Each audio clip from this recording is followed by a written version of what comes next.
The Syrian desert stretched beneath Captain Dmitry Sokol Ivanov like a sea of rust and dust, its endless dunes shimmering under the brutal midday sun. Inside the cockpit of his Sukhoi Su-35S Flanker-E, the air was cool. The only sounds the rhythmic hum of the NPO Saturn AL-41F1S engines and the soft chatter of encrypted comms. But Dmitry's senses were razor-sharp. He wasn't just flying, he was hunting. Far below, a convoy of technicals, pickup trucks mounted with heavy machine guns and anti-aircraft cannons, snaked through a dry riverbed, their dust trails betraying their position to the eagle-eyed pilots of the Russian aerospace forces. These weren't ordinary insurgents. Intelligence confirmed they were transporting advanced man-portable air defense systems, SA-24s, destined for a high-value target. A forward operating base housing Russian advisors and Syrian command staff. Failure wasn't an option. The Su-35S, NATO's Flanker-E, was Russia's answer to the evolving threat of fourth and fifth generation air combat, a beast of raw power, agility, and sensor fusion that turned the sky into its personal domain. Dmitry banked gently, the massive twin-tail fighter responding with surprising grace for its size. The Flanker-E was no stealth aircraft like its younger sibling, the Su-57, but it didn't need to be. Its strength lay in overwhelming dominance, superior speed, unmatched maneuverability, and a sensor suite that could see, track, and kill before the enemy even knew it was there. His Urbisi passive electronically scanned array, PASA radar, swept the horizon, its powerful beam capable of detecting a fighter-sized target over 400 kilometers away.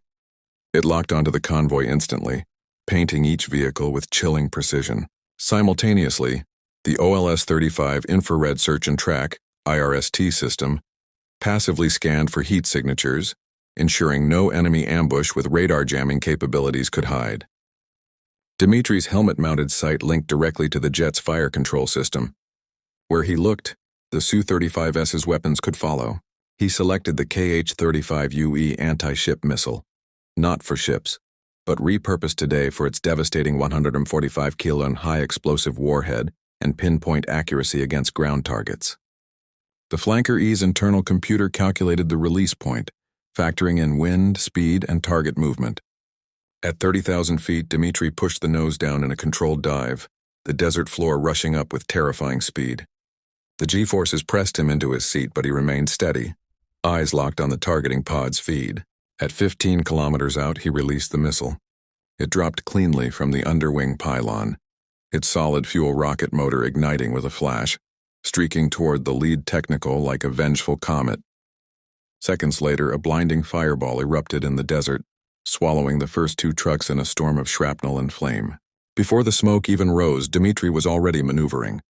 A frantic radio call crackled in his ear. "Sokol bandits at your 6. 2 bogies low and fast." 2 enemy MiG-21s, relics of a bygone era but still dangerous in a surprise attack, had scrambled from a hidden desert strip, hoping to catch the Russian jet distracted. They were wrong. The Su-35S didn't just react, it dominated. Dmitry slammed the throttle forward, the AL-41F1S engines roaring into afterburner, pushing the Flanker-E past Mach 2 in seconds. But speed alone wasn't his weapon. He pulled back hard on the stick, and the Su-35S executed a maneuver that defied physics, the Super Cobra. The nose pitched up violently to 120 degrees, the jet momentarily flying backward on pure momentum, bleeding speed but gaining an impossible tactical advantage. The MiG-21s overshot, confused and disoriented. In that split second, Dmitry's radar slaved to his helmet sight. He glanced at the first MiG, and the R-73 high off-bore sight infrared missile locked on instantly. He fired. The missile's seeker head, cooled by liquid nitrogen, was so sensitive it could distinguish the MiG's engine heat from the desert background at extreme angles. It curved through the sky like a guided thought and detonated just meters from the MiG's tail, shredding its control surfaces. The second MiG broke hard left, trying to escape. Dmitry didn't chase. He simply turned his head, acquired the target with his IRST, and launched an R-77 Adder, a radar-guided missile with active homing in its terminal phase. The R-77 raced ahead, its own radar activated.